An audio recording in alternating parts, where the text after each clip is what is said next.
Good morning, good morning, good morning. You're listening to the National Action Network Saturday morning broadcast live on WLIB 1190 AM. Welcome to another week of National Action Network live on the air. And in the words of our great late attorney Michael Hardy, when you hear the cries, no justice, no peace, you know you are where the action is. My name is Nancy Darlene Crawford, and I am your host for this morning's broadcast. Today, you will hear reports on what NAN is doing across the country, and today we are joined by various leaders of our community and in the nation, bringing to you how you can get involved and get into the action with NAN now. Our keynote speaker is the one and only, our president and founder, the Reverend Dr. Al Sharpton. We welcome all of you who have joined us today live at the National Action Network's auditorium located here at 106 West 145th Street and the corner of Lenox Avenue in the village of Harlem. Welcome to those also watching us via live stream on our social media platforms and our website at www.nationalactionnetwork.net. You still have time to join us here at the House of Justice and via live stream. During the Saturday rally, we have a segment here called What's on Your Mind. We invite you to email us at nanwhatsonyourmind@gmail.com or call us live at 877-626-4651 to share with us a brief account of what issues are concerning you the most that you want the broader community to be aware of. We invite you to call us, email us, what's on your mind today. The NAN Youth Huddle will not meet on Monday, November the 11th, in observance of Veterans Day. Tune in to MSNBC's Politics Nation with Al Sharpton every Saturday and Sunday at 5 o'clock p.m. Eastern Time, live on MSNBC. Our announcements for this week: Healing of the World. Following the tumultuous presidential election this week, Reverend Sharpton shared the post-election vigil for the Healing of the World service at the Cathedral Church of St. John the Divine. He delivered a moving prayer as the church was packed with attendees holding candles. The interfaith service also featured others like Reverend Chloe Breyer, Rabbi Joe Potanics, Imam Dr. Ibad Raham, and more. Prior to the service, Reverend Sharpton appeared alongside a group of interfaith leaders for a press conference ahead of the vigil for the Healing of the World. Aman Musa Kaba, Reverend Matthew Hyde, Rabbi Hilary Habir, and others joined Reverend Sharpton for this urgent presser. When we talk about justice and dignity and peace, we must exemplify and personify that ourselves, said Reverend Sharpton. Yes, these are very turbulent times, but we must not be the carriers of the turbulence. We must not become like the forces of darkness. We must show the light, and that's why I'm honored to join with these faith leaders tonight and say, let's stand together for what's right. Election night at Howard. Reverend Sharpton was at Howard University Tuesday night for the election night watch party for Vice President Kamala Harris. As everyone awaited election results, Reverend Sharpton interacted with notable figures like Congresswoman Frederica Wilson, Don Cheadley, Lee Saunders, Nevada Attorney General Aaron Ford, Spike Lee, Congresswoman Barbara Lee, Michael Eric Dyson, and others. National Action Network Board member Lamel McNorris, NAN Tech Director J.T. Trollinger, and NAN Youth and Social Media Director Ashley Sharpton also attended the watch party. Reverend Sharpton also appeared live on MSNBC from Howard University to share his thoughts on election night. North Carolina, get out the vote. National Action Network's final stop on its Get Out the Vote tour came to the pivotal state of North Carolina ahead of the election this week. Reverend Sharpton spoke at a clergy breakfast and a GOTV rally on this last leg of the push to get voters to the polls. He addressed the large crowd at Union Baptist Church, where Sister Walter Mack is the senior pastor. Since September, Reverend Sharpton has traveled on NAN's Get Out to Vote tour to target states with members of the Central Park Exonerated Five, as well as Terrence Floyd, brother of George Floyd. The Get Out to Vote campaign has made stops in Philadelphia, Columbus, the great Detroit area, Las Vegas, Baltimore, and more. Reverend Sharpton reminded everyone about what's on the line and where both candidates stand on issues that most impact Black Americans. Urgency for the fight for DEI. National Action Network's ongoing fight to protect and preserve diversity, equity, and inclusion initiatives takes on a renewed urgency following the 2024 presidential election.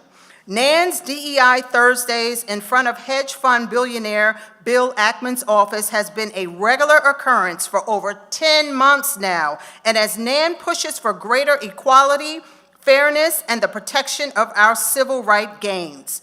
Each and every Thursday, NAN and supporters gather to fight back against Ackman's attacks on DEI and the larger, dangerous plot to eliminate equity in the workplace, education, government, healthcare, and elsewhere. When DEI is under attack, what do? Stand up, fight back, chanted the crowd. This was the 44th week in a row that NAN's DEI protests have continued. Calling attention to this urgent issue, in the year since Supreme Court's affirmative action decision, some 68 lawsuits that question or challenge DEI have been filed. More than a dozen GOP attorneys general sent letters to Fortune 500 corporations threatening legal action over DEI policies, and conservative activists have pushed anti-DEI measures in states around the country. While we face unpredictable times ahead, one thing is for sure: NAN will continue to fight for our civil rights and work hard to increase progress everywhere. Welcome to all of you who have tuned in and joined us, also live stream at www.nationalactionnetwork.net and also live on Facebook at National Action Network. If this is your first time joining us, and or if you are not a member of NAN, we welcome you to NAN and invite you to join us and get into the action today. For more information and to join NAN, you may visit www.nationalactionnetwork.net or call 877-626-4651 or text the word NAN to 59769. Let us welcome soloist Tisha Hunter under the direction of our musical director, Minister Tyrone Richardson.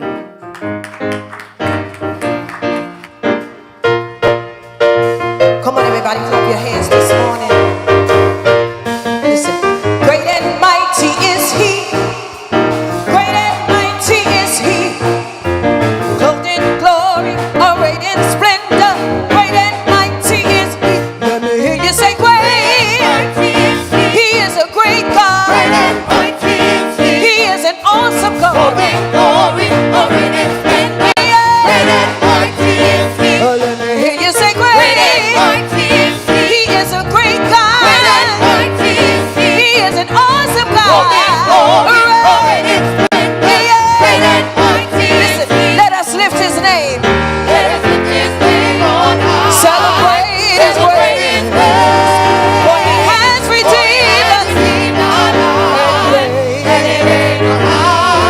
Let us lift His name.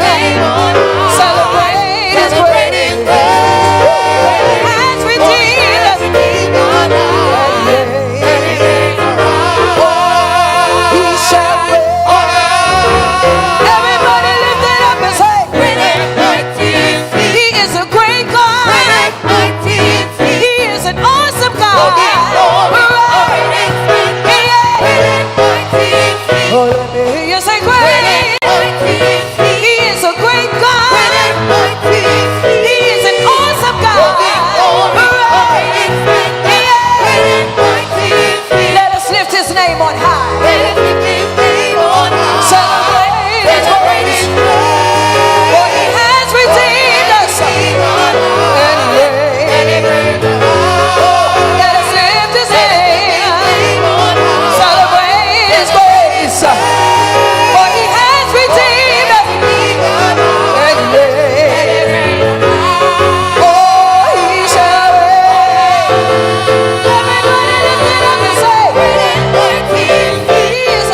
Keisha Hunter, under the direction of our musical director, Minister Tyrone Richardson. Well, it's Saturday, and we have quite a line here at the House of Justice, and I'm going to turn it over to our House of Justice manager, Reverend Ron McKeary, as he's going to find out what's on your mind. Thank you, host Crawford. This is the day that the Lord has made, and we will be glad because the Lord is mighty in battle, and we know that his record is undefeated. We welcome you to another week's segment of What's on Your Mind, where you, the community, have the opportunity to share what's on your mind. If you're listening via WLIB, which is our radio station, or if you're listening on Facebook Live or our website, which is www.nationalactionnetwork.net, we welcome you to another week's segment of What's on Your Mind. Please step up, tell us your name, where you're from, and briefly, what's on your mind. Good day, everybody, and God bless everybody. My name is Sister Reverend Word. I'm from heaven, born in Harlem. I'm 73 years old and new, and I'm a National Action Network lifetime member. Of course, what's on my mind is Bible scriptures. In particular, Christ Jesus gave us clear examples of righteous strategy planning. Fortunately, we still got democracy, and we're going to keep democracy. And how we're going to keep it is to do what we've been doing peacefully. But we definitely have to strategize to keep this democracy. We also have our right to vote. And a lot of people are very disappointed at themselves for not voting. Well, God bless y'all. Y'all going to get another chance to vote because our democracy is still here. So listen to what the issues are. Watch the people carefully. And when you got to hit the streets to demonstrate peacefully, please be on those lines. God bless you and good day. Thank you very much. Step up, tell us your name, where you're from, and briefly, what's on your mind. Good morning, all. My name is Joe Gonzalez. I hail from Brooklyn, New York. What's on my mind is the election results of this past week showed us that a very large number of people voted for the person who became president, President Trump. 55% of the Latino community voted for President Trump. I don't know what the numbers are, but a large number of black people voted for Trump. What I'm suggesting at this point, I respectfully suggest to our leaders that they approach President Trump and try to get resources for our community. We can't spend the next 4 years fighting with President Trump, whether you like him or not. Every other group is getting resources.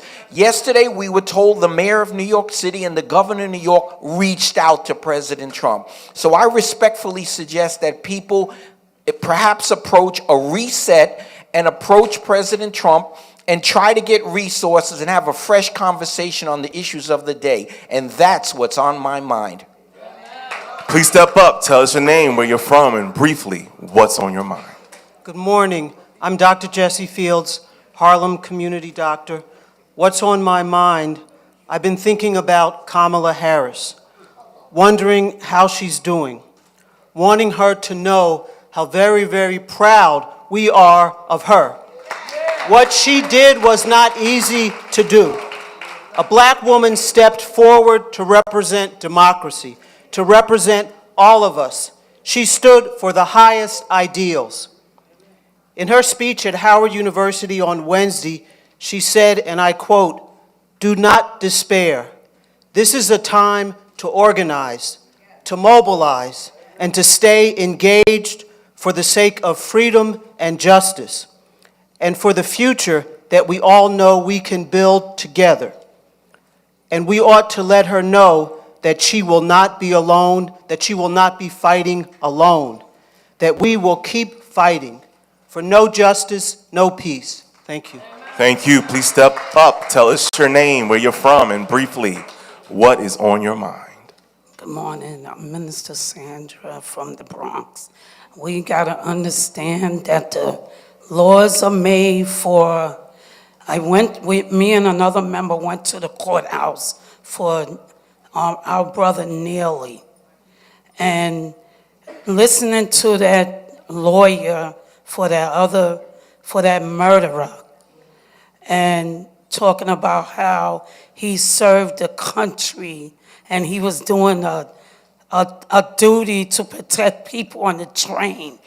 They dismissed him out of the Marines because he had an issue going on in the Marines, and they dismissed him. So we have to keep on standing, fighting for our brother Neely. You know, no justice, no peace. Thank you very much. We just want to remind folk who are listening via radio, to those who are here in the House of Justice, to those that are watching on our Facebook page or our website page, that we are there supporting the family of Jordan Neely every day in the courthouse. We had a demonstration, and we will continue to demonstrate in front of the courthouse in support of the family because we're outraged at this death. As you recently heard, they are trying to make the case why Jordan Neely died and how Daniel Penny did a good work. But we know what the truth is. The truth is that Daniel Penny choked a man to death with no authority to do so. He was not an officer. Neely just was asking for help and he was in distress. That is no reason to choke a man out. They are trying to make the case that maybe because people were distressed, but being distressed does not give you the right to take justice into your own hands. So I need you, that everyone hears the sound of my voice, to meet us at 1:30 on Thursdays in front of the court, to stand with the family, to stand with the lawyers, and say that we are seeking for justice in this case, and justice looks like Daniel Penny must pay. Thank you very much. Step up, tell us your name, where you're from, and briefly, what is on your mind? I'm taking. We do this every week. Oh, okay, good morning. I'm calling because we all know that the election is over. But we know also that it's just beginning for us who did not vote for Trump. We have to fight, and we have to fight very vigorously. We have to call every civil rights organization, well, we know Dan is involved.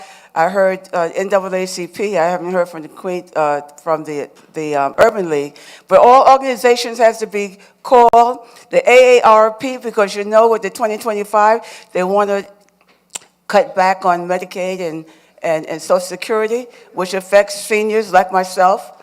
And so we have to get every organization involved, the black churches, the synagogues, everybody to get involved in this before he's on one of these, before the Thank you very much. We thank you so much for your comments. Please step up, tell us your name, where you're from, and briefly, what is on your mind? Good morning, Ron. Good morning, Ron. Good morning, Nan family. Great leader, Reverend Al. I'm going to run through this, so y'all got to listen clearly. Okay, and Franklin Richardson, and great and mighty is he, and the choir. Now, there's 3 songs, listen to it. 1, Mahalia Jackson, Trouble in the World, There's Evil in the World. Curtis Mayfield, Moving On Up, and There's a Hell Below. Somebody gonna go. The other one is Curtis, is our brother Marvin, and we know many of his songs. There was a movie that was written, it's a great black movie about a town that was prospering. And then later on, that town looked like a desert, destroyed. But the crowd of people that he brought were young people and old people to remind the old people what was happening to the young people. So when they got there, they was all happy and everything, but it turned out that they came to see desolation instead of a reward. To finalize this, I am the employer of this president, and so are you. He is the employee, so is the councilman, the district leader, the comptroller, the congressman, the senator. They work for us. If they don't do their job, they get fired. And this ain't their apprentice. So to finalize this, one more last thing. Thank you very much, and we appreciate you. Please step up, tell us your name, where you're from, and briefly, blessed are the brief, what's on your mind? What's on my mind today? My name is Rodney from Queens, New York. Veterans Day. I served from 1981 to 1988 in the U.S. Army. Veterans Day originally was called Armistice Day. It's a federal holiday in the United States observed annually on November 11th for honoring military veterans of the United States Armed Forces. It began and now coincides with other holidays including Armistice Day and Remembrance Day, which are commemorated in the other countries, marking the anniversary of the end of World War I. Major hostilities of World War I were formally ended at the 11th hour on the 11th day of the 11th month in 1918, when the armistice with Germany went into effect. At the urging of major U.S. veteran organizations, Armistice Day was renamed Veterans Day in 1954. Veterans Day is distinct from Memorial Day, a U.S. public holiday in May. Veterans Day commemorates the service of all U.S. veterans, while Memorial Day specifically honors those who have died while in military service. Another military holiday that occurs in May, Armed Forces Day, honors those currently serving in the U.S. military. No justice, no peace. Thank you. Thank you very much. Please step up. Tell us your name, where you're from, and briefly, what's on your mind. Good morning. Althea Jamani Gibson Treadwell Aaron, Harlem and Gwinnett County, Georgia. Give us Barabbas. Father, forgive them, for they know not what they do. Those were among the thoughts that came to me on Wednesday morning, that this country could not bear to have a black woman as the president of the free world. But what we are reminded of is that resistance is not new to us. As our beloved Reverend Al continues to remind us, we must continue to resist. No justice, no peace. Thank you very much. Please step up. Tell us your name, where you're from, and briefly, what's on your mind. Hi, good morning, everybody. I'm Janka Savorovic from the Bronx. I was also Giovanna Consalvi Esposito. And what's on my mind is I want you to all read Revelation 11, because we are in the time of the war of the cloud versus the rock. Thank you, Reverend Janka. We thank you for those remarks. Amen. We have other, thank you so much. Please step up. Tell us your name, where you're from, and briefly, what's on your mind. All right, good morning, everyone.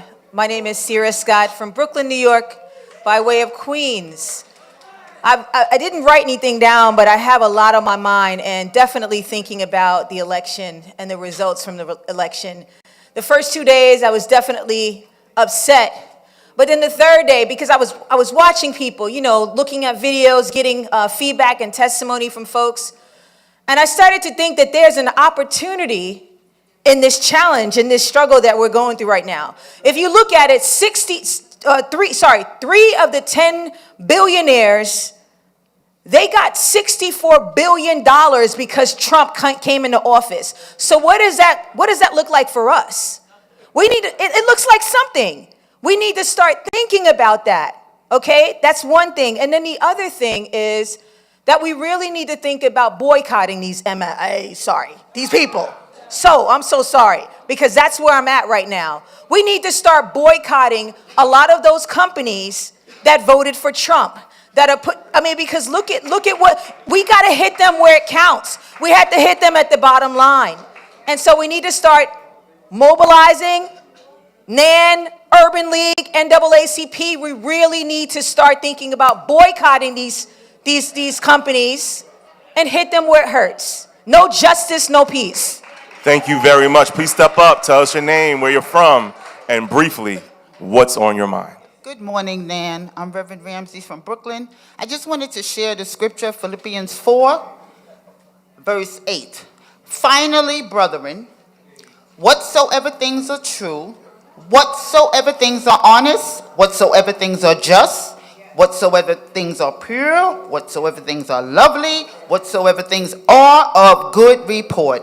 If there be any virtue and if there be any praise, think on these things. So I just want to encourage everybody. I know some of us are stressed out behind what happened. Some of us, just not feeling ourselves, but know that God still is in control. God still sits on a throne, amen? And we have to keep our minds on him, because he said he'll keep us in perfect peace if our minds is stayed on him. Know that God got it. No matter what happens, God is still in control.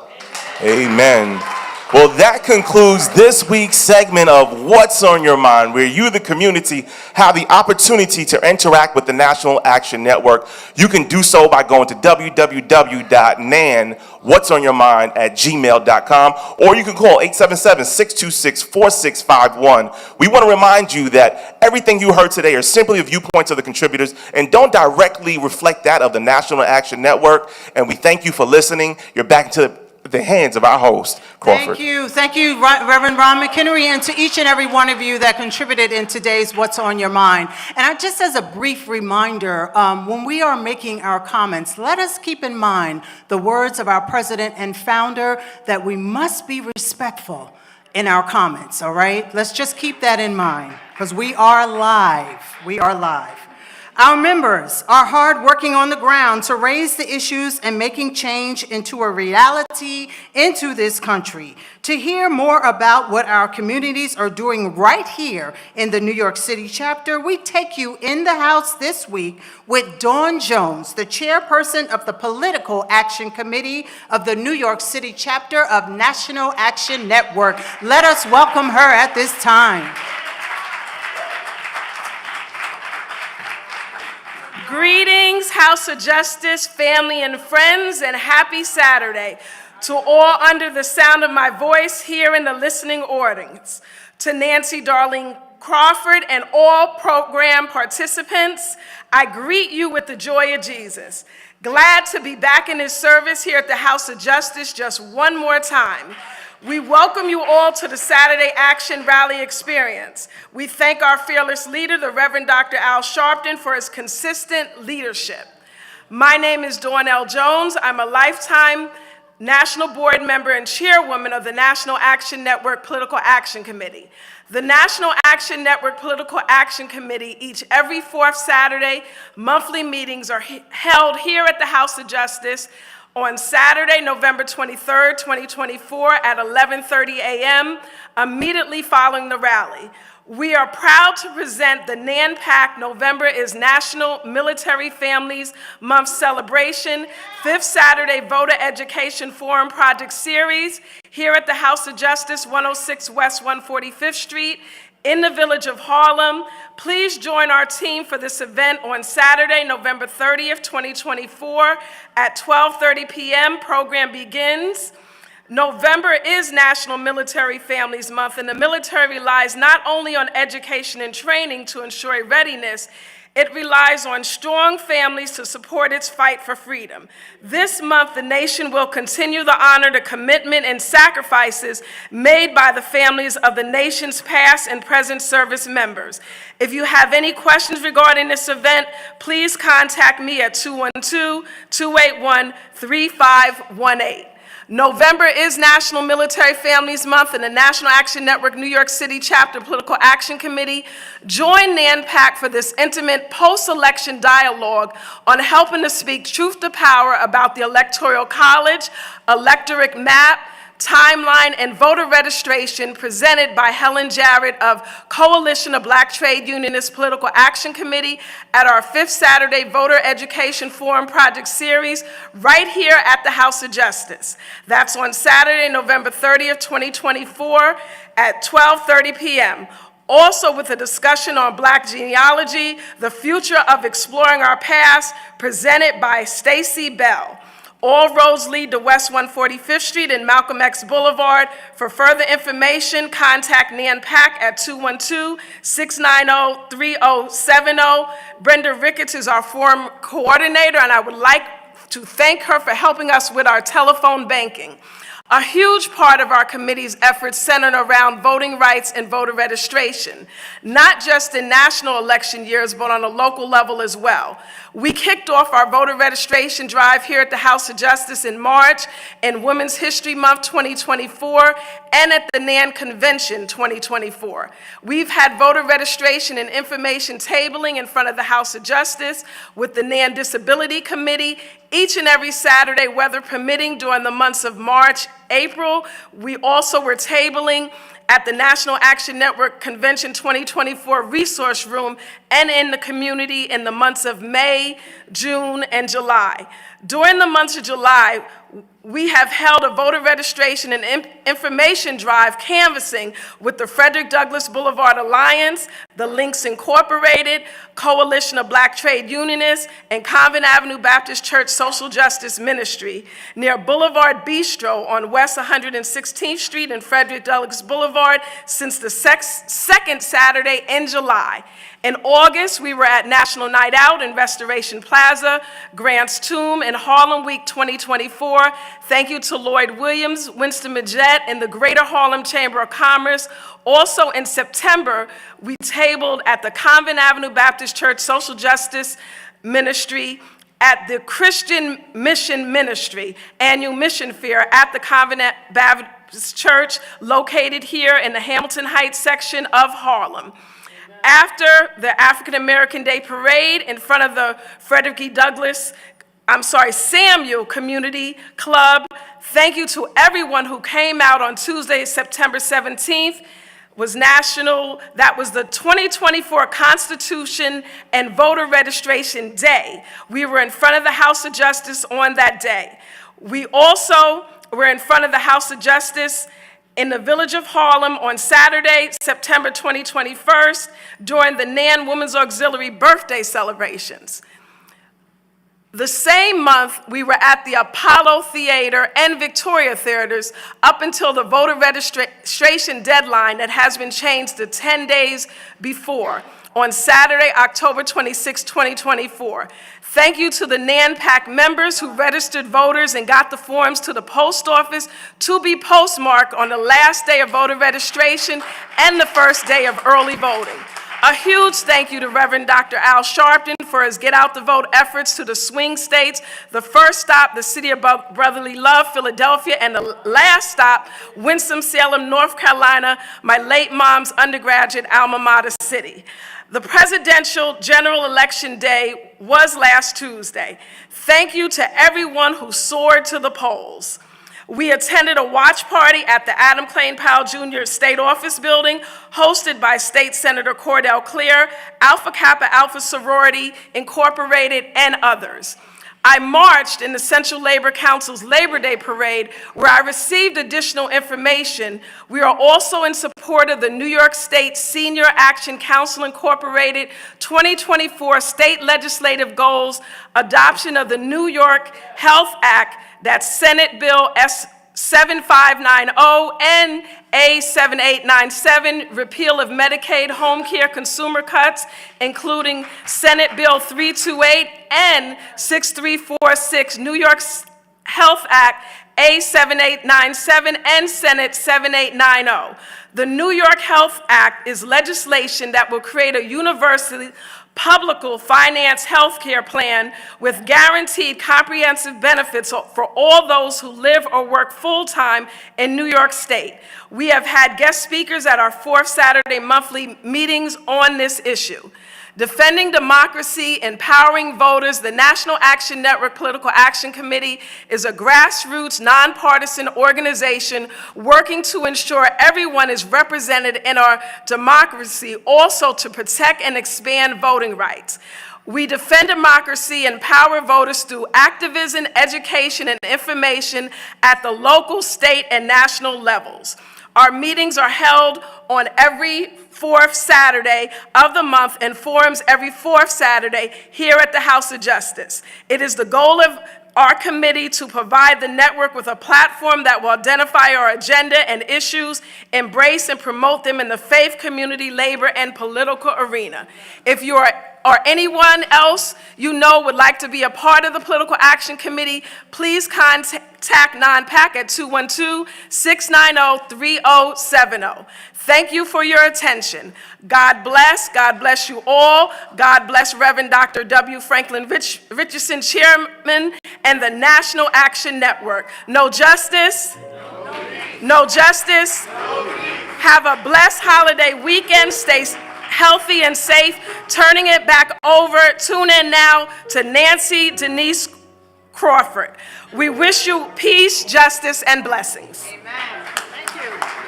Thank you, Sister Jones, for that information in the political committee. Let us welcome Minister Tyrone Richardson and the Nan Change Ensemble.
Pastor Tyrone Richardson and the Change Ensemble.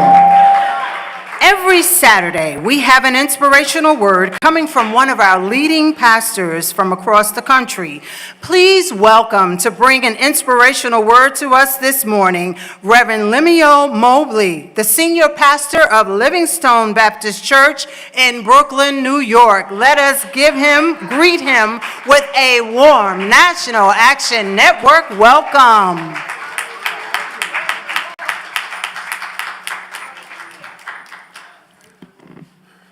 God bless each of you, and we give praise to God this morning and to Reverend Dr. Al Sharpton, our president and founder, and to Dr. W. Franklin Richardson, and to our presider and host, and to all of you, my father's children. What a blessing it is for us all to be alive. And it's a great day to be above ground and to know where you are. And we're glad to be here on this morning. Just for a few moments, there is a verse of scripture that I want to call your attention to, and when you get a chance, read the whole. But Psalm number 121. Psalm number 121, the first verse says, I will lift up mine eyes unto the hills from whence cometh my help. My help cometh from the Lord who hath made heaven and earth. I want to encourage us this morning that there is nowhere else for us to look. Nowhere else for us to look. The truth is, my brothers and sisters, I understand as I hear and as we all read and as we all listen to the disappointment of the season in which we're in. The truth is, God is sovereign. And what took place did not catch God by surprise. He already knew who was going to be. He already knew what was going to happen. But the truth is, my brothers and sisters, you and I, guess what, understand because of what we want. God wants us to understand it ain't about what you want. It's about what I allow. And brothers and sisters, I want to encourage us this morning that if we don't do nothing else, let's make sure that we do what the psalmist has instructed. And that is to lift our eyes to the hills from whence cometh our help. Y'all, the truth is, the psalmist wants us to understand that he is in between mountains. And the truth is, he asks the question, where should I look for my help? And the truth is help gonna come from the mountains? No. The truth is, y'all, when we look up, our help comes from God. And I want to encourage you this morning to leave out of here and walk on through the rest of the day, the rest of this year and the years to come, to remember that your help comes from the Lord. Y'all, we are God's possession. And as a result of being God's possession, can I tell you that God does take care of who belongs to him. The truth is, brothers and sisters, you and I don't have to worry, because when God takes care of his possession, he will protect us. But then finally, guess what, y'all? Not only are we God's possession, and not only will God protect us, but I also want to remind us that God will preserve us.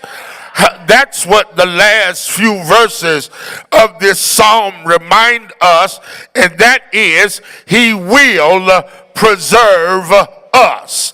He'll preserve our going out as well as our coming in from this time forth. and even forevermore. All I want to do is encourage Dr. Sharpton and you, the National Action Network, and all of us who are in the room and listening, that we ought not be dismayed. Whate'er betide. Why? Because God will take care of you. Beneath his wings of love abide, God will take care of you. And I just want to encourage you as I take my seat, understand there's nowhere else for us to look but to look to God, who is the author and the finisher of our faith. He's got all of our time in his hand. And can I tell you that God will continue to supply all of our needs according to his riches in glory. So look to the hills from whence cometh your help. Thank you, Reverend Mobley, for that powerful word. Let us welcome our Nan Change Choir under the direction of Minister Tyrone Richardson. I'm a soldier on the battlefield, and I'm fighting for the Lord. I promised him I would serve until I die, 'cause I'm fighting, yeah. Fighting for the Lord. I've been up and down, but I'll never turn around, 'cause I'm fighting, yeah. Fighting for the Lord. I've had heartache and pain, sunshine and rain, and I'm fighting for the Lord. If I hold out, hold out, hold out, hold out, then I know I'll make my ground. I'm a soldier on the battlefield, and I'm fighting, yeah. Fighting for the Lord. I promised him I would serve until I die, 'cause I'm fighting, yeah. Fighting for the Lord. I've been up and down, but I'll never turn around, 'cause I'm fighting. Fighting for the Lord. I've had heartache and pain, sunshine and rain, but I'm fighting, yeah. Fighting for the Lord. If I hold out, hold out, hold out, hold out, hold out, hold out, hold out, hold out, hold out, keep on, hold out, hold out, hold out, hold out, hold out, hold out, then I know I'll get my crown. I'm on the battlefield fighting for the Lord. I'm on the battlefield fighting for the Lord. I'm on the battlefield fighting for the Lord. I'm on the battlefield fighting for the Lord. I'm on the battlefield fighting for the Lord. I'm on the battlefield fighting for the Lord. Everybody say, I'm on the battlefield fighting for the Lord. yes, I'm on. I'm on the battlefield fighting for the Lord. I'm on. I'm on the battlefield fighting for the Lord. Yes, I'm on. I'm on the battlefield fighting for the Lord. Every day of my life. I'm on the battlefield fighting for the Lord. Said I'm on. I'm on the battlefield fighting for the Lord. I'm on the battlefield fighting for the Lord. Yes, I'm on. I'm on the battlefield fighting for the Lord. Yes, I'm on. I'm on the battlefield fighting for the Lord. Yes, I'm on. I'm on the battlefield fighting for the Lord. I promised him I would serve till I die. I promised him I would serve till I die. I Promise him I will serve until I die. promise. Promise him I Yeah. will serve until I die. I promise. Promise him I Serve will him. serve until I die. I promise. Promise him I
the direction of our musical director, Minister Tyrone Richardson.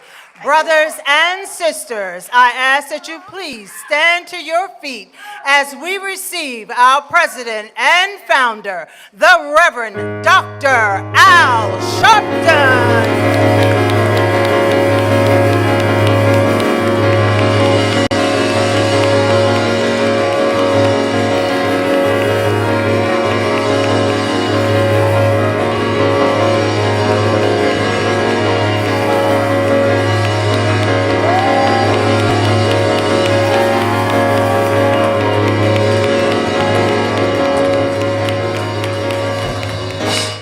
No justice. No peace. No justice. No peace. No justice. No peace. No justice. No peace. What do we want? Justice. What do we want? Justice. What do we want? Justice. When do we want it? Now. When do we want it? Now. When do we want it? Now. When do we want it? Now. Shake hands with the person next to you.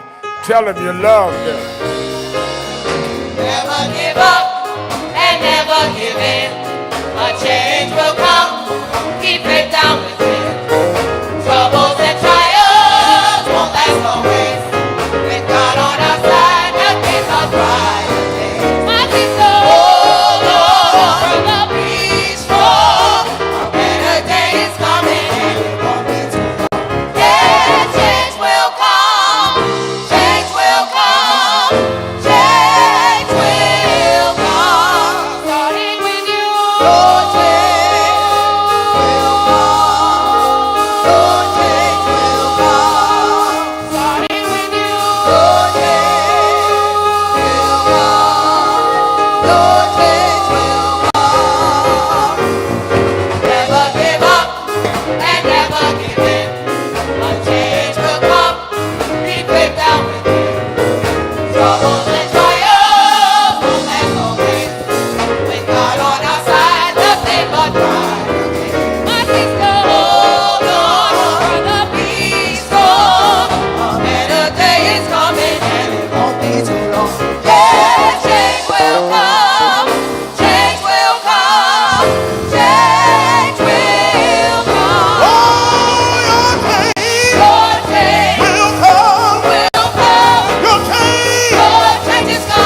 Change is a process.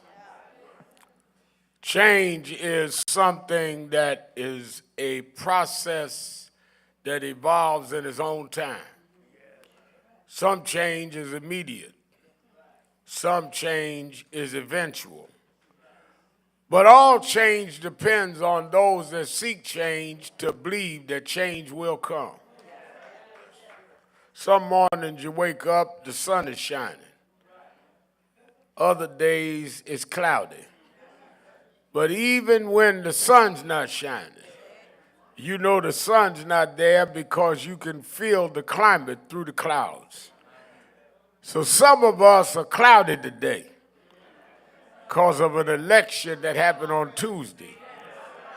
But I remember when we couldn't vote in elections at all. I remember when we didn't even think a black woman could be the presidential candidate. So the same belief in the process is the same belief that'll bring us on. Sometimes you want a testimony without a test. But if you can pass the test, you'll get a testimony and your change will come. Your change will come. Your change is gonna come. Don't you give up. Your change, I know we will come. Your change is gonna come. Change will come. Change will come. Change will come. sat and listened to the returns. I was at Howard University sitting with some of the family of Vice President Harris and some of the black businessmen, and Dr. Michael Eric Dyson and my daughter Ashley and some of the staff was with me. And when it was apparent, it looked like the vote was going another way. A couple of the bourgeois business folks say, what we gonna do now? And I told them that I'm disappointed, but I'm not despaired. We gonna do what we always did. We gonna keep going. Now, he came up through the smooth highway, but I came up the rough side of the mountain.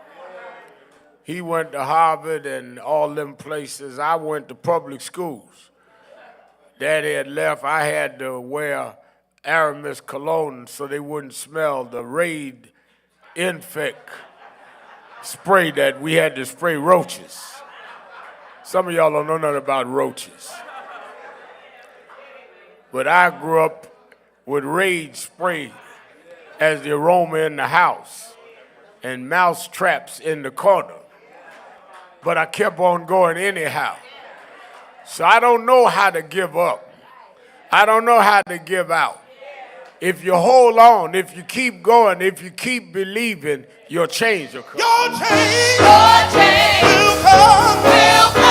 Your change is gonna come. Just keep the faith.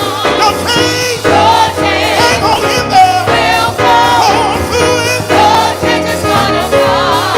Change will come. Oh, change will come. Change will come.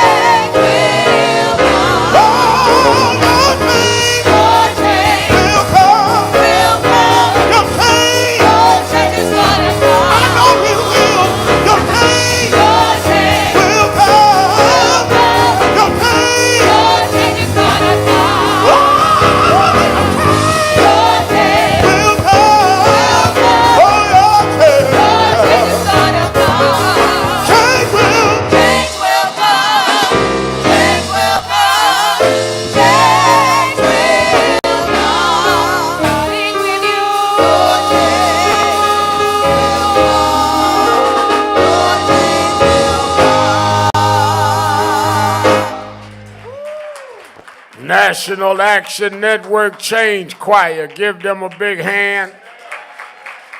Give them a big hand.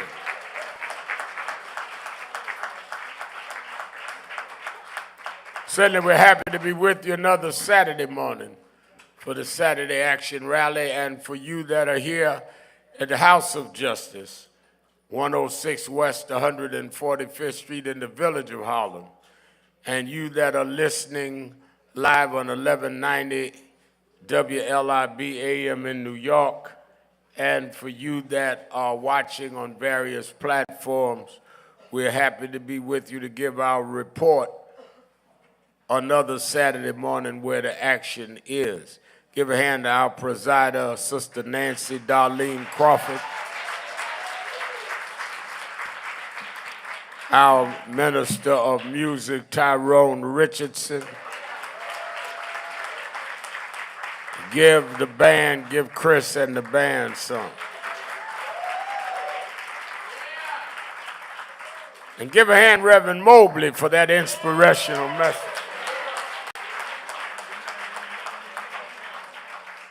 Certainly we're happy also for you that are not watching but that are listening to have in our presence one of our premier pioneer activists in this town, the Bishop Herbert Daughtry.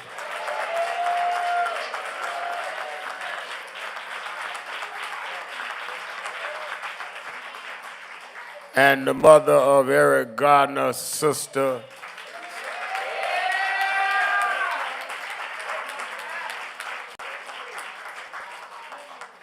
and we're glad to have them with us. I see in the audience Corey Weiss of the Central Park, exonerated 5.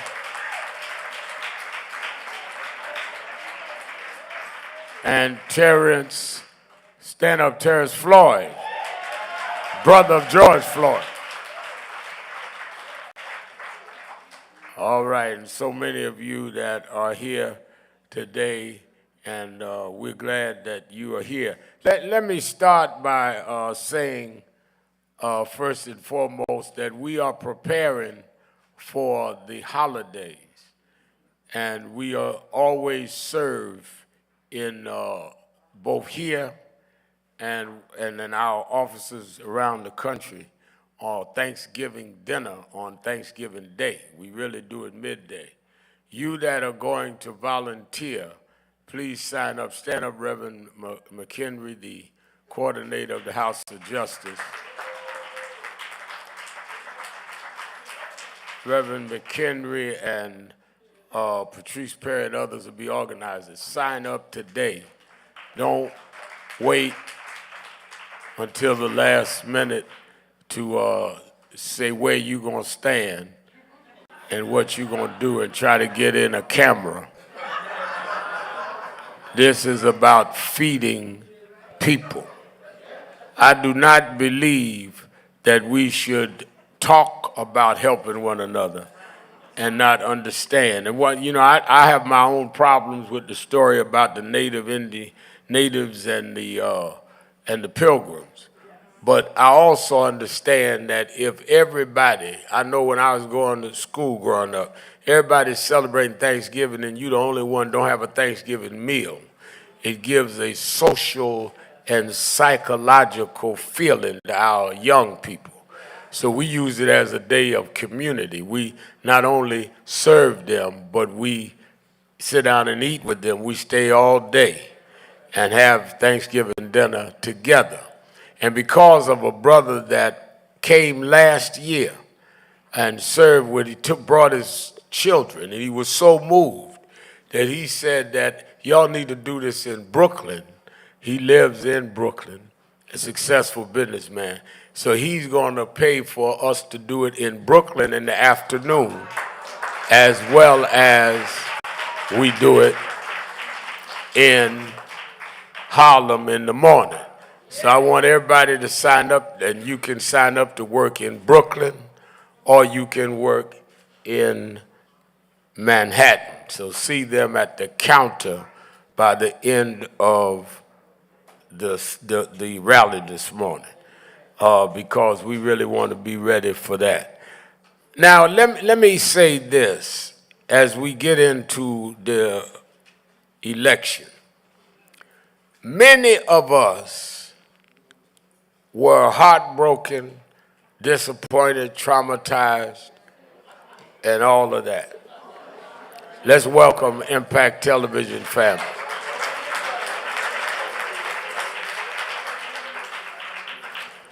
And as we analyze this election, you cannot get to the right conclusion if you start with the wrong premise. So I want to take time this morning to break this down. If you start with 3 plus 3 is 7, and then you add 4, you're going to get to the wrong number because 3 plus 3 don't start with 7. Many of us started on the wrong premise. I heard some people all the way through the campaign started talking about how they had excuses that ended up helping to assist the other side. What do I mean by that? I heard people saying, well, the Democrats take us for granted. Well, in many cases they do, but the Republicans didn't take you at all.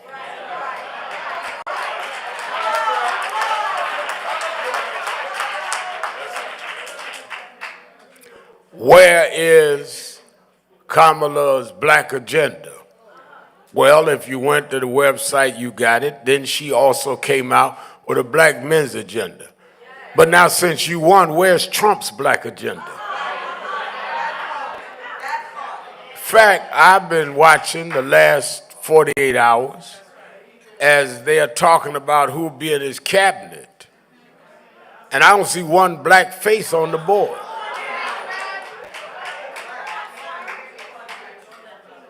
many of us in our cynicism set a climate that beat down people and ended up helping those that are opposed to what we believe in become successful. I don't know how more insulting Trump could have been than telling you that black folks relate to his mugshot, that African countries was S-hole countries. And in the last 2 weeks, talking about he should be out suntanning his beautiful white skin. And on top of that, some of us still run around talking about what the Democrats didn't do, like Trump was going to do something. What he did in 4 years, he's going to do something in the next 4. So many of us need to really ask ourselves and ask our relatives, all right, now that Trump is in, what did you set this climate for? What are you going to do? All of those running around watching me on Impact or listening on radio, or some sitting right here that was running around condemning the Democrats, you got what you wanted. Now tell us what's going to happen now.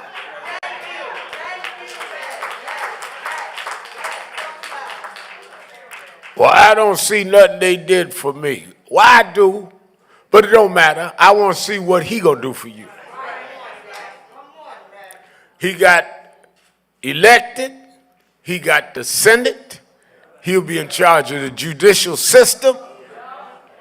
What he going to do? Call my show and talk about that now. Because many of us became knowing or unknowing agents of bringing in a new age that will challenge and in many ways harm our communities. Now, first of all, Donald Trump doesn't owe you nothing because he didn't promise you nothing. This whole thing about mass immigration. I was talking to people as we went on our Get Out the Vote tour, and people were telling me that, well, you know, I agree with him on mass immigration. We got to deport, mass deportation of immigration. Okay. Now let me ask you how he gonna do that. If you got 23 million migrants in this country, how you going to deport them?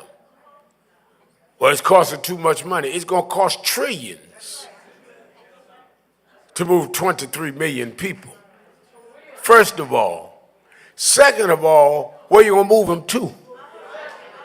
Do you have a deal with the president of Mexico that you can land them planes in Mexico? Do you have a deal with the president of Ecuador, president of Chile, president of Venezuela? I mean, you just can't fly folk and drop them where you want them.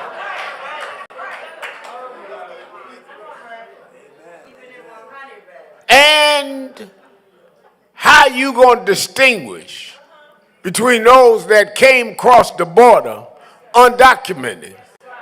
Who's Mexican, who's Venezuelan, who's Cuban? I mean, how you going to do all that? So you got to hire all these people to process this.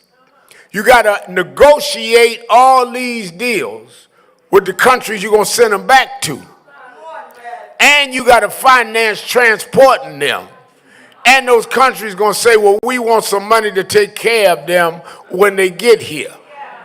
So you're going to pay triple or quadruple what it's costing you now if you just worked with the cities they in, shut down the borders, where more would have restraint coming in, and salvage what you have not been able to solve, which started under you, Mr. Trump, before it ever got to Biden.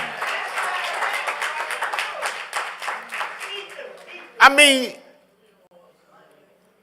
one thing you got to give to Trump wrote the book, or at least had somebody write it and put his name on it, called The Art of the Deal. So he can sell any deal. Got folk running around here talking about mass deportation, and nobody even stopped and said, well, how you going to do that? I was talking to a guy in Brooklyn Thursday, and he said something to me. He said, when I brought up all of these points, he said to me, yeah, Reverend, I didn't even think about that, because the guys around my neighborhood that are migrants are all Haitian. So it's different. You act like everybody that come across the border was Mexican.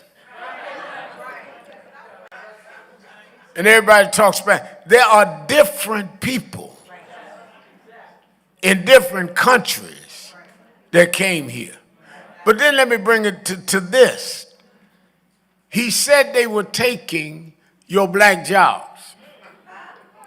Well, once he get them out of here, are you going to get your black job? And what is your black job?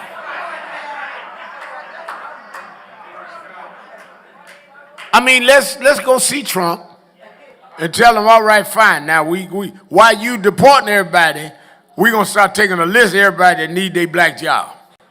Now, where do they show up to work? Many of us have been played, and he was able to use the fear of many in the white community and the distrust and discomfort in the black community. And some of us went against our interests because we are emotional and not thinking. Now, by the way, it didn't work as well as they thought. Because everybody talking about, well, he made an increase in the black vote. No, he didn't. He got 8 out of 10 black men voted for Kamala Harris. It was not many more black men voted for Trump this time than last time. That is not true. 9 out of 10 black women, over 9, voted for her. So that is not true. Then they say there was a rise of Latino men, 45% went with Trump. And what I said is, okay, tell me how you break that down. Say, what you mean? Every Latino is not the same thing. There is a difference between a Puerto Rican in the Bronx and a Cuban in Miami and a Mexican in Arizona. Don't act like it's all one thing. Everybody speaks Spanish ain't the same thing.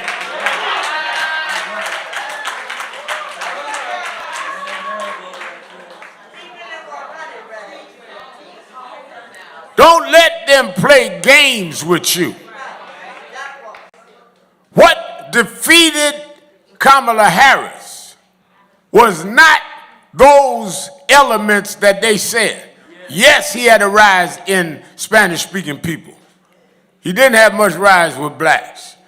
But the real problem is that many whites that said one thing went and voted another, and they betrayed their own people that they said, not people in terms of race, but people in terms of their commitment. Many of them that said, we are going to vote against him because of Dobbs and the decision about restricting women's rights. And according to the same polls y'all quoting, 53% of white women voted for Donald Trump. 52% voted against Hillary Clinton. To vote against a woman standing up for your right to choose is voting against your own interests.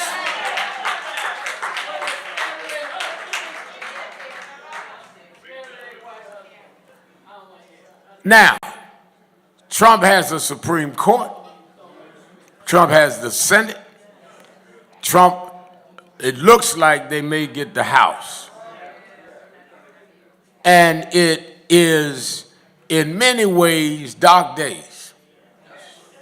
But sometimes, Reverend Mobley, darkness only makes light more defined.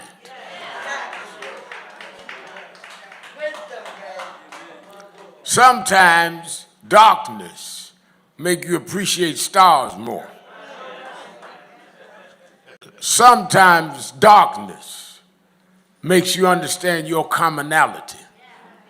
So those of us that was running around talking about, I don't need this and I don't need that, and I ain't going to rallies and I ain't doing that, well, now you ain't got nothing left but each other.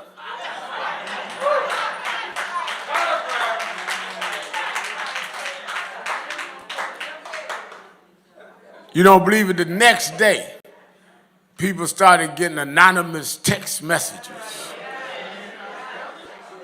saying, show up for your plantation. Just anonymous text messages. Some of them, they say, were almost personalized because they understand the racial insensitivity at best and hostility, in fact, that the Trump campaign represented. Well, Reverend Al, you saying everybody that voted for Trump is a racist? No. Everyone that voted for Trump is not a racist. But every racist voted for Donald Trump.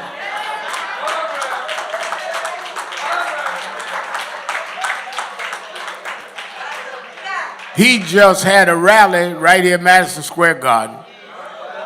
Man got up and called Puerto Rico and Puerto Ricans garbage. J.D. Vance called Kamala Harris trash. Trump calls her dirty, and all of the racial tones you want. And people can now change their tune. Let me tell you something. We need to mobilize and organize like we never did before.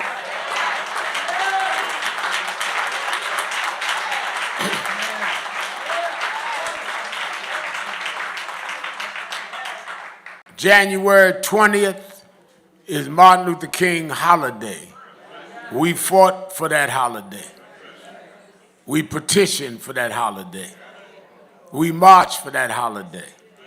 And because we marched and picketed and did what we had to do, the whole federal and state governments around this country is closed on January 20th. Well, January 20th this year falls on the third Monday in January of 25. It is also Inauguration Day. Bishop Daughtry, while they are on one side of Washington, swearing in Trump, we need to be in Washington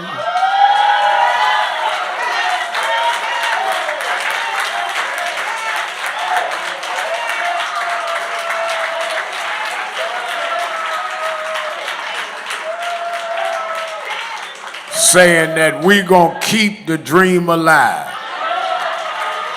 We need to have our presence there to tell them you won an election, but you didn't win busting up Dr. King's dream. We're going to Washington January 20th.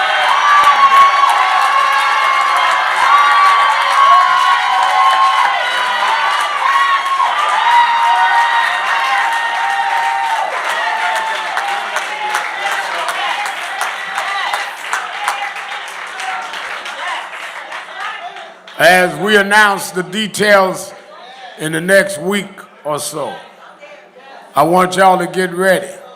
And let me tell you something, we ain't going like January 6th. We ain't going with no violence. We ain't going with trying to break through nothing.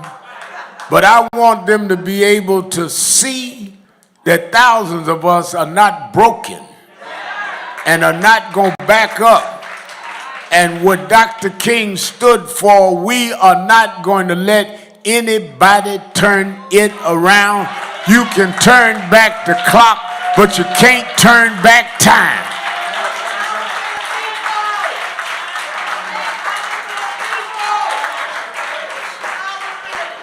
We ain't going back.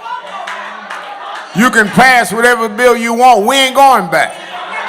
You can come whatever policy you want. We ain't going back. You can buy out whoever you want to buy out and try to make who you want to make. We are not going back. We fought too hard. We suffered too long. We took too many beatings. We spent too many nights in jail. We've been to too many funerals. We are not going back.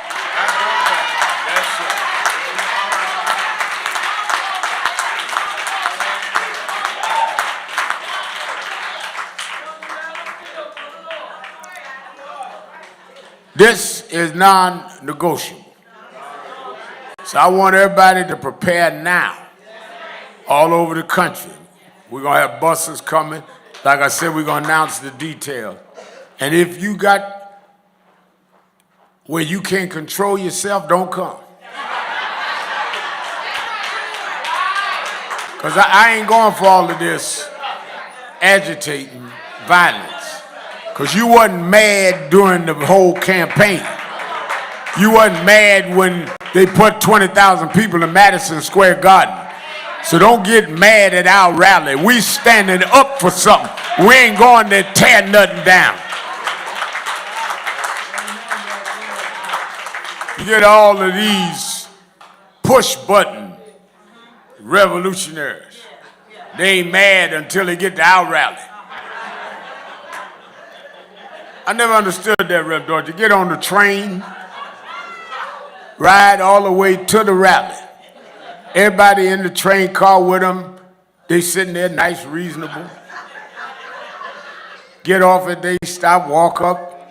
But all of a sudden, when they get to our rally, upstairs, out the train, they have a fit. Why wasn't you mad when you left home? I can't take it no more. You're going to take a whole lot more. For the next 4 years, you're going to take a lot more. And that's why a lot of us going to put it on them. Because I'm going to tell you one thing. I cannot control what Trump do, but he can't control how we going to respond.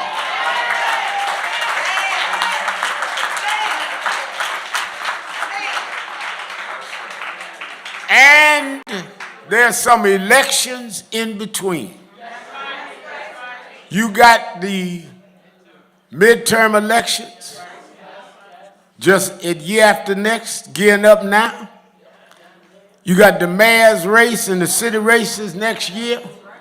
We are got to go now and really lay in on these next races to protect us from what they may do in city after city from the White House.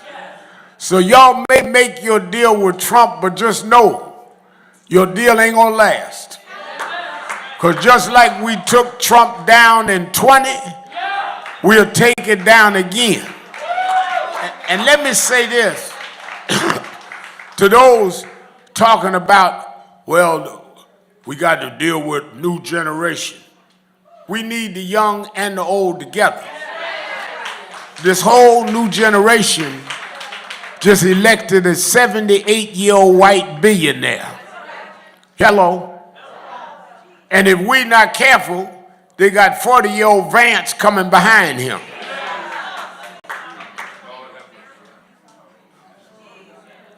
They learn how to have continuity. You learn how to have confusion. Vance didn't tell Trump get out his way. Trump is making his way. And we need to make way for our youth, and our youth need to follow the way that put them in position. So all of this provocateur stuff need to stop. We gonna hold Kamala accountable. Never said a word about Trump. Trump and Netanyahu have said that they agree on the same policies. He said if he gets in, he'll let Netanyahu have his way. There was not one protest at a Trump rally. He came right in the Bronx, and you did nothing. You put on Kamala and Biden, which you never put on Trump.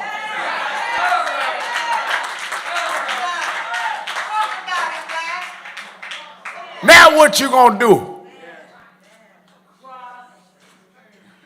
Kamala didn't say everything you wanted. Trump didn't say nothing at all. I mean, are we so with low self-esteem that we chase who runs from us and scorn who tries to be with us? I mean, think about that. I mean, I had folk right here. I may go with Trump. Like Trump wants you.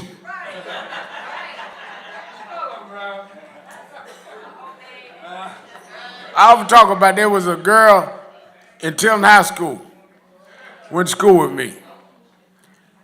And I remember when the prom came, she run around telling everybody, I ain't going to the prom with Alfred. I ain't going to the prom with Bert. We never asked to go to the prom with us. Y'all run around here trying to date Trump like Trump trying to date y'all. Trump, if you remember, 2016 he won. Got inaugurated 2017. The black that he had out front was Omarosa. Omarosa came to our convention representing Donald Trump.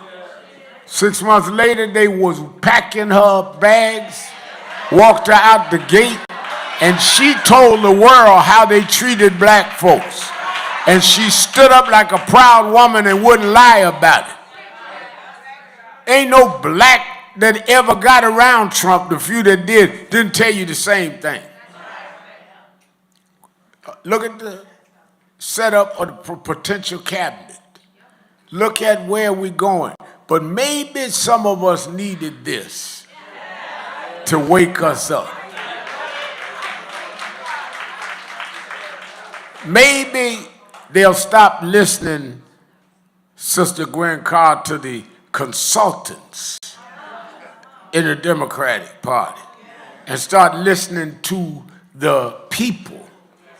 I said yesterday morning on Morning Joe that I know some black sisters, Mignon Moore, Leah Daughtry, down in Brazil, that was fighting on the inside so that there'd be more community involvement.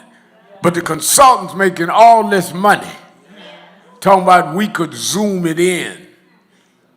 We can do it all with media. Well, it didn't work. And the reason you got the vote you did out of our community is because of the Leahs and the Mignons in them.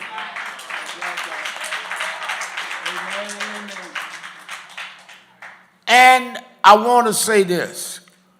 We should be proud of Kamala Harris.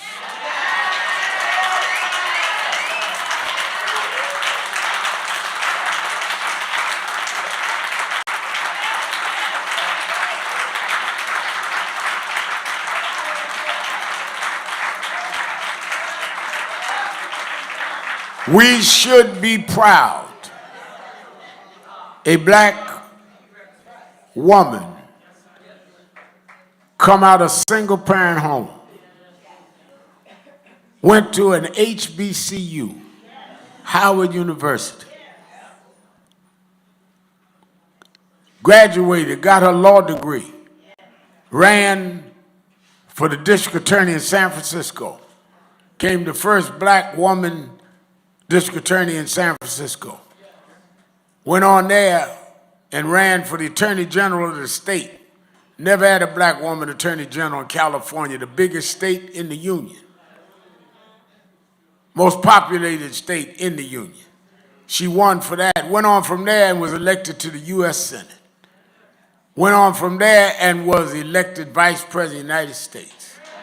And at the height of her career, when the whole world had to pay attention, when children was calling her name, she went right back to that HBCU to get the results of the election. We ought to be proud of Kamala Harris.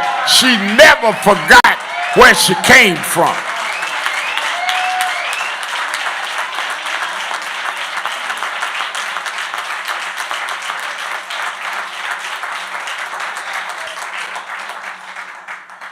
And I want to be publicly thankful to Joe Biden.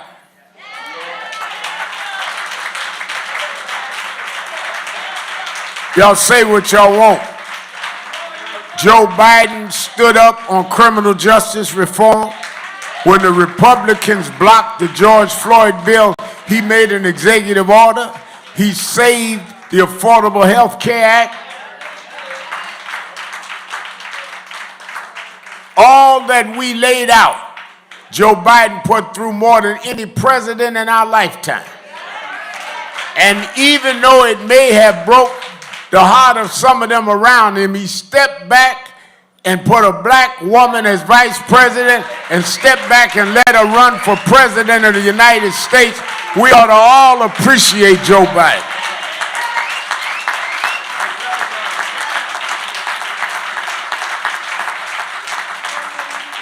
Well, Joe Biden was too old. Well, Donald Trump's is 78. If he do the whole 4 years, he'd be 82. And they talk about, well, Joe ain't what he used to be mentally. Well, have y'all heard of Donald Trump's speech lately?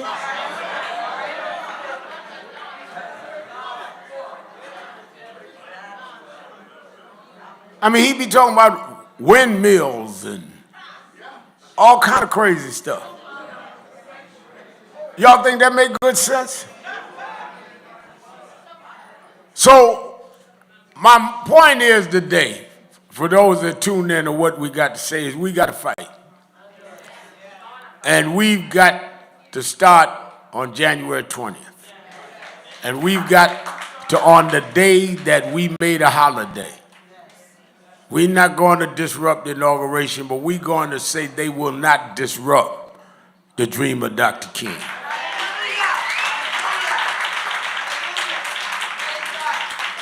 And labor and women and all of us need to come together and protect what we have gained.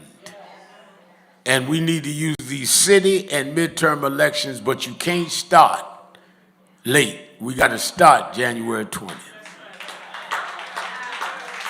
Some of us forgot how we got here in the first place. We got here struggling.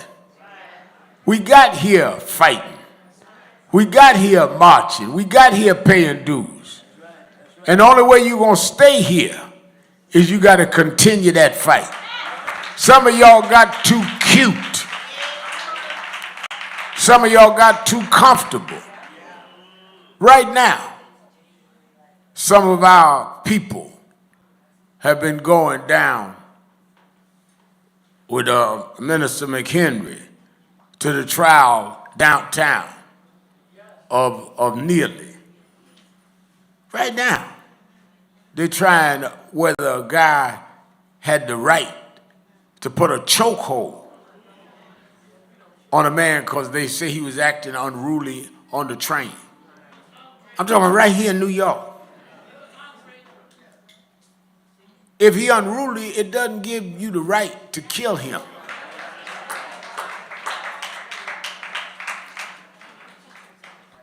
And to use a chokehold that because of Gwen Carr, police can't even use no more. We never won the case, but we changed the law. If a policeman can't use a chokehold, a civilian shouldn't be able to use a chokehold.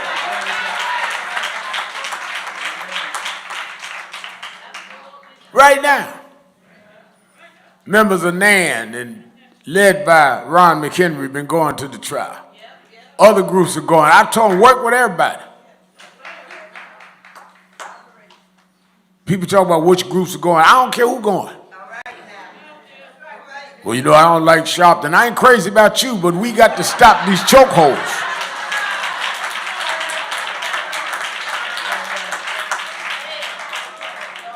I got enough folk like me. I hope you got folk like you.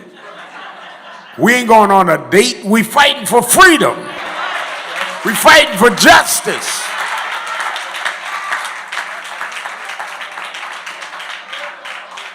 We got to get past all of this foolishness. But let me also say to you from a religious point of view, you know, I'm preaching Martin North, but I'm going to tell you today, sometimes you got to go back, Bishop Daughtry, Reverend Mobley, to the book. And I got a text message from a friend of mine that told me about, somebody had summed it up this way. Every time you have a breakthrough, you always have to go against popular opinion. Don't ever forget, y'all that claim to be Christians, that when they put Jesus on trial, and they said that Pilate said, they went back to Pilate twice, and Pilate said, you know, I'm trying to look at everything here, I done reviewed this case, I find no fault in him. That's what Pilate said. You know, Pilate get a bad rap, Mobley, like Pilate conspired to get Jesus. He said, I'll find no fault in him. He said, I want to leave it to y'all as a gift. The tradition was at that time that they would let a prisoner go in honor of the holiday. Y'all decide, because I can't find no fault in him. And Barabbas, who'd been guilty of murder, sedition, all the crimes you could think of, was one. And Jesus, guilty of healing the sick, guilty of raising Lazarus from the dead, guilty of feeding 5,000 with 2 little fishes and a few loaves of bread, guilty of standing up for those with leprosy. It was Jesus against Barabbas, and they voted for Barabbas. Don't you look in history, they voted for Barabbas before. So I'm not surprised when those that are wrong win the vote. I'm not surprised when people are given a choice, they'll choose one over the righteous. I'm not surprised that when they calculate it all, we go for our emotions than go for what is right. But even after they voted, the reason I didn't give up on election night is that when they sentenced Christ to the cross, and they made him carry his own cross up Mount Calvary, and they nailed him to the cross, the reason I'm not too despondent is because behind every crucifixion, there's a resurrection.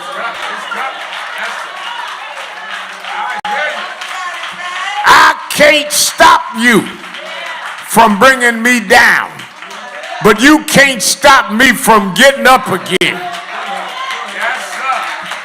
I will rise. I don't care how hard you go. I will rise. I don't care what you do, Trump. Your arms are too short to box with God.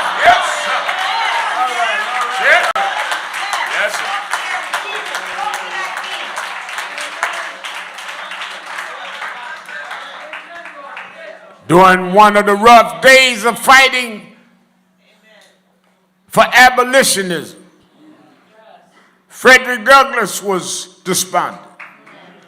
And Frederick Douglass was talking about how unfair it was, what they were doing. And Sojourner Truth yelled out from the crowd, "Is God dead, Fred? Is God dead?" I went back to the hotel in Washington the other night after seeing everybody brokenhearted at Howard University. Thousands standing there, young folk that had never voted before, had tears streaming down their eyes because their candidate lost. And I thought about what it meant in history. I worked on Shirley Chisholm's campaign. First black woman to run for president. And I remember we lost then. I thought maybe we would win this time. So I shared the sadness and the brokenheartedness. I laid down for a few hours. I got up. I work out early in the morning.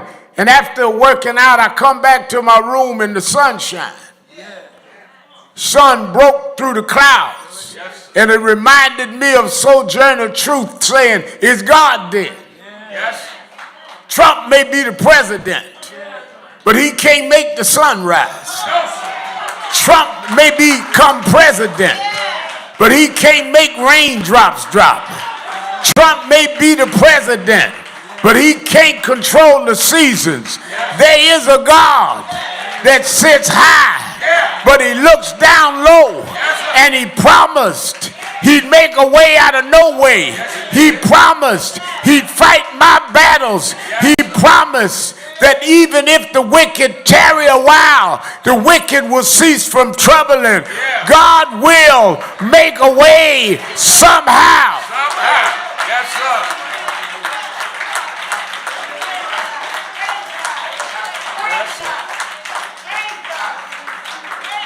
I told y'all before I started, I come up the rough side of the mountain. After Daddy left, we lost our house in Queens. Grew up in tenements and projects in Brownsville and East Flatbush. Like I said, we had mice and roaches. I was so used to roaches, I would name the roaches. Smoke smelling like raid in our house was common. But even with roach-infested tenements, my mother told me you can be somebody. I grew up like Kamala, a single mother. Told me life is not about where you start. Life is about where you're going. And she told me that God would guide you no matter what. I read the other night, Mobley coming back the next day from the election, about how Paul was on a ship one day. Yes, sir. Yes, sir. And they shipwrecked. And the sun went this way, that way, some went down. But the whole scripture said, but some had to make it on broken pieces. Yes, sir. We have made it this far on broken pieces. We didn't have no big yacht. We didn't have no ocean liner. We made it from the back of the bus on broken pieces. We made it from being denied even to eat in restaurants on broken pieces. We had to hold on to whatever we could grab on to, but somehow we made it. And we ain't going back now. Because God blessed us to get this far, and we know how to fight now. We know what to do now. We can lose a round, but the fight ain't over. Don't think the fight is over because you won a round. Go back to your corner, Trump, and come out, because we gonna knock this out in the long fight. Because we are not going back where we come from. We came here designated as property. We went all the way to being president. We will not crush the dreams of our children. So I come to tell you, if you come for a pity party tonight or this morning, don't you know you're in the wrong place. Ain't no pity party. Ain't no blaming game. Ain't no so-and-so should have done this. Ain't no Kamala should have done that. We come to say the fight is on. We took a licking in the last round, but we're going to keep on ticking. Stand up, black man. Stand up, black woman. The fight is on. No turning back.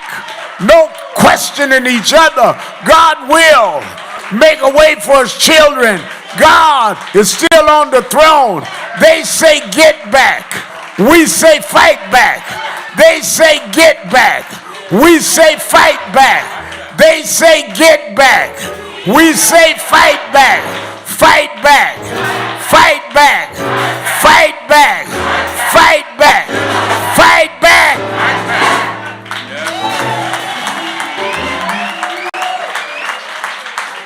Because he lives.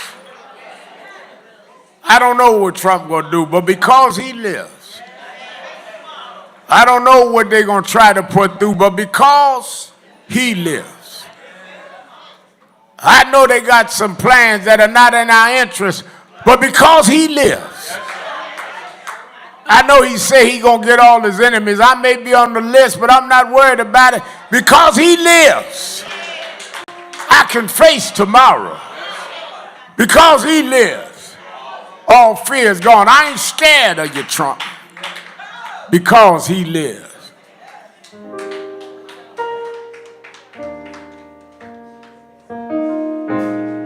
God sent his son.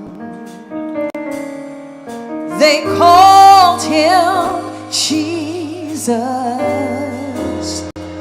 He came to love, heal, and forgive.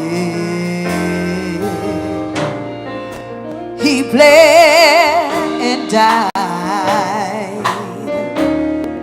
to buy my pardon. An empty grave is there to prove my Savior lives. Because he lives, I can face tomorrow. Because my God lives, all fear is gone. Because I know who holds my future. And life is worth the living just because he lives. How sweet to hold a newborn baby and feel the pride and joy it gives. But greater still, that calm assurance that child can face uncertain days because he lives. Because he lives, I can face tomorrow. Because he lives, all fear is gone. Because I know he holds the future. Life is worth all the living just because he lives. Oh, because my God lives, I can face tomorrow. Because my God lives, all fear is gone. Because I know who holds my future. And life is worth the living just. Life is worth the living just. Oh, life is worth the living just. Life is worth the living just because he lives.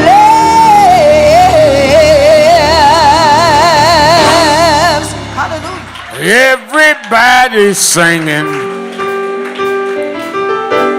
Everybody's singing. Everybody's singing.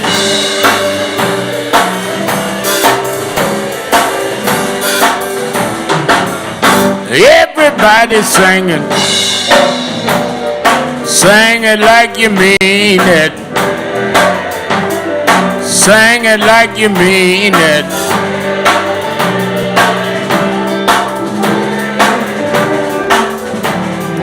We want justice. We want freedom. We want justice.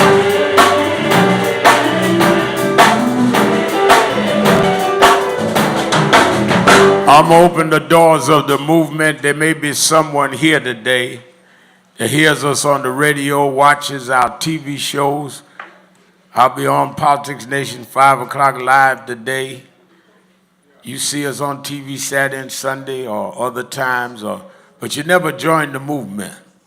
If you're here today and never became a registered member of National Action Network, I want you to just come down to me right now and we'll sign you up into the network right now.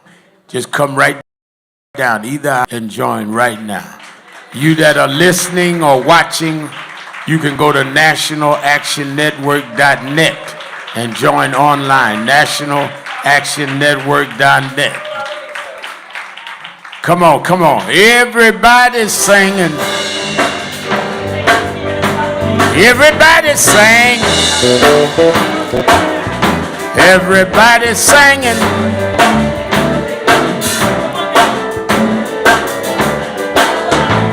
Sing it like you mean it. Sing it like you mean it. Sing it like you mean it.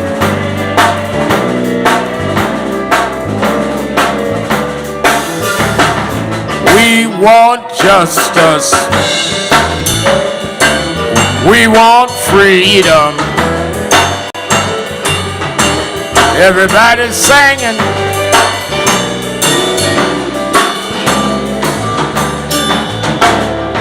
One more time, y'all. One more time, y'all.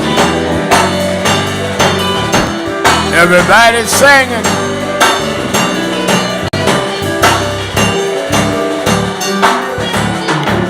All right, let me say before we go off the airwaves, you that are watching and listening, you can go to www.nationalactionnetwork.net and join right online, or you can contribute. We're going to raise an offering in a minute.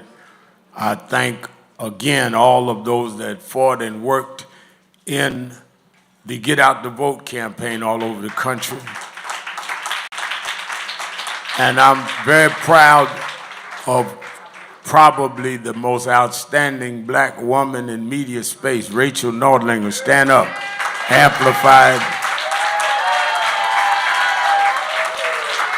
Amplified our message all the way through from Oprah to me. She worked hard, and we don't have nothing to be ashamed of.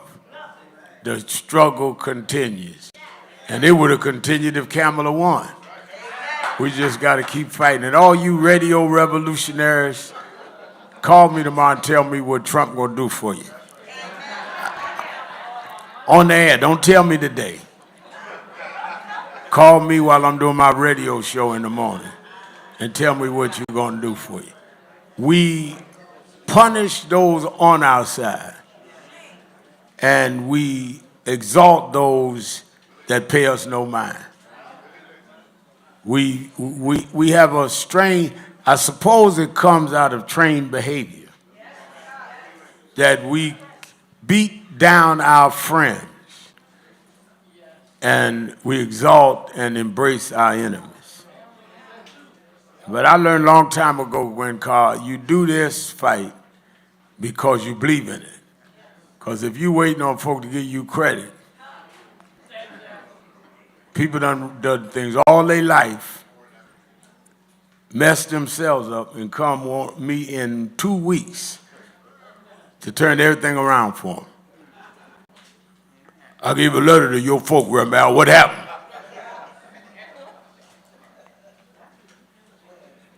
But you just learn to take that because it's all part of the process. When I was younger, I used to cuss back. Now I just look at it.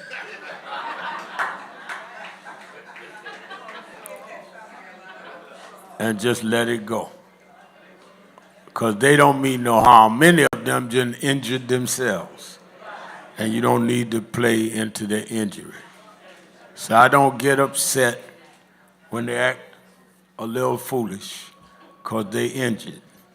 That's why I try every week to pat Tony on the back. Tell him it'll be all right. It'll be all right, Tony. Sooner or later, it'll be all right.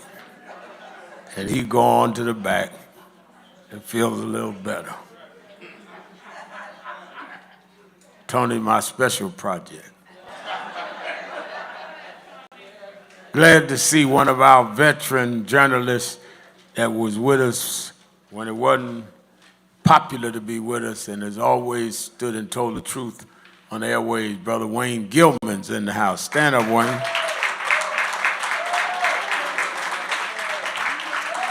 Many of you grew up with the voice of Wayne Gilman. And when Rachel was a little girl, she used to listen to Wayne Gilman. All right. I need to raise our offering. I need to move quickly. Again, you that are going to help with Thanksgiving, sign up at the back. And I will, in the next 10 days, lay out where we're going and what time, but plan now to go with us to Washington on King Day. They're going to be on one side of town. We're going to be on the other. We marched on 2016 when Trump went in.